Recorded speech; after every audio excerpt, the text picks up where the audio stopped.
M1च्या PYQ सिरीजमध्ये आपण परत एक nth डेरिव्हेटिव्ह फाइंड करतो आहे 1/x² + a² याला सॉल्व करायसाठी आपण काय करणार, एक स्टँडर्ड फॉर्म्युला यूज करतो आहे आपल्यासाठी. फॉर्म्युला काय सांगतो की 1/ax + bचा जर तुम्हाला nth डेरिव्हेटिव्ह काढायचा असेल तर -1चा पॉवर n होतो, n फॅक्टोरियल राहतो, जो xचा कोएफिशियंट आहे त्याचा पॉवर n आणि खालच्या टर्मचा पॉवर 1नी वाढतो. हा आपला स्टँडर्ड फॉर्म्युला आहे.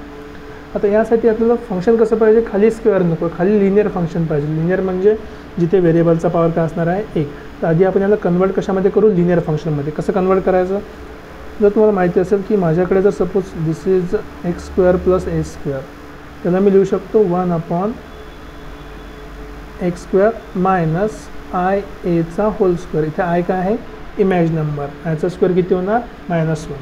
आणि याला मग हाजला a² - b², त्याला आपण परत सिम्पलेट करू शकतो x + ia आणि x - ia.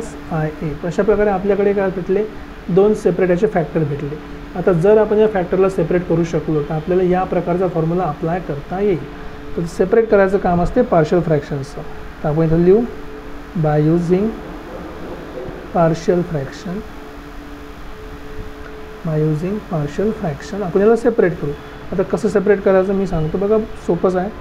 जी माझ्याकडे लेफ्ट हँड साईडला व्हॅल्यू आहे ती काय आहे, x + ia आणि इथे आहे x - ia इक्वल्स टू, मी याला सेपरेट करतो a टाइम्स पहिला फ्रॅक्शन x + ia आणि इथे सेपरेट केलं काय भेटणार b टाइम्स दुसरा फ्रॅक्शन x - ia.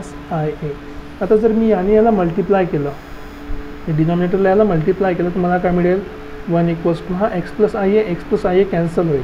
तर a टाइम्स x - ia राहिला, प्लस इथे काय होईल, x - ia कॅन्सल होईल, काय राहिला b टाइम्स x + ia राहिला. आता सिम्पली तुम्हाला काय करायचं आहे बघा, कशापैकी एकाला 0 पुट करायचं, कशाला तरी 0 करायचं ॲक्च्युली पुट करण्यापेक्षा.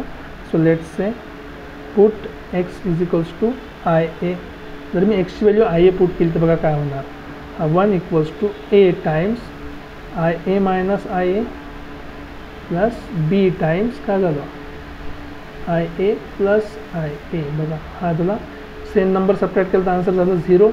So 1 equals to b times, हे किती झालं 1 आणि 1 2, so 2 times ia. So basically आपल्याला काय भेटलं, b इक्वल्स टू काय भेटलं 1/2ia. हे झालं आपली b ची व्हॅल्यू. ठीक आहे. सिमिलरली या इक्वेशनमध्ये मी एकदा आता पुट काय करणार आहे, इथे एकदा पुट करणार आहे की x = -ia. चला हे पुट करू. So 1 equals to a times, इथे झालं -ia प्लस b टाइम्स, एक्सच्या ठिकाणी काय -ia आणि प्लस ia झाला, तर ही व्हॅल्यू झाली परत 0. आणखी तुम्हाला काय भेटलं, 1 इक्वल्स टू -1 - 2 तर -2ia इंटू a. इथून तुम्हाला a ची व्हॅल्यू भेटली, a इक्वल्स टू -1/2ia. ठीक आहे. तुम्हाला a ची व्हॅल्यू भेटली, b ची व्हॅल्यू भेटली, म्हणजे तुम्ही फ्रॅक्शनला काय लिहू शकता, आता सेपरेट करू शकता.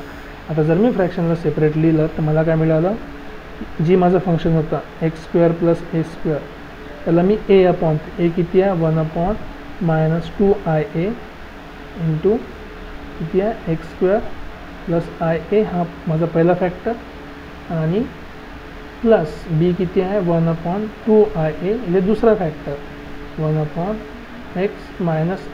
इथे स्क्वेअर नाही आहे, सॉरी माय मिस्टेक, फक्त x आहे, x + ia आणि x - ia. बघा आपण चेक करू, x + ia plus x - ia.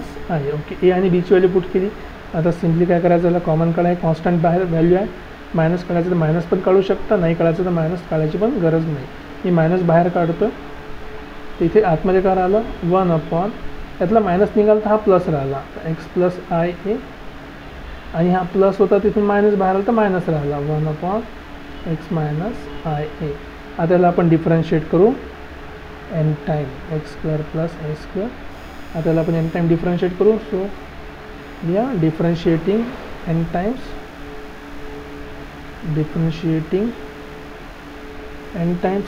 जर तुम्ही याला डिफरन्शिएट केलं तर बघा तुम्हाला सोल्युशन एकदम सोपं भेटणार.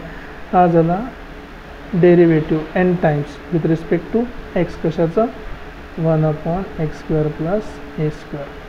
इथे तर हे कॉन्स्टंट आहे, कॉन्स्टंट हमेशा डेरिव्हेटिव्हच्या बाहेर येणार आहे 2ia आणि याचा तुम्ही डेरिव्हेटिव्ह काढणार आहे n टाइम्स.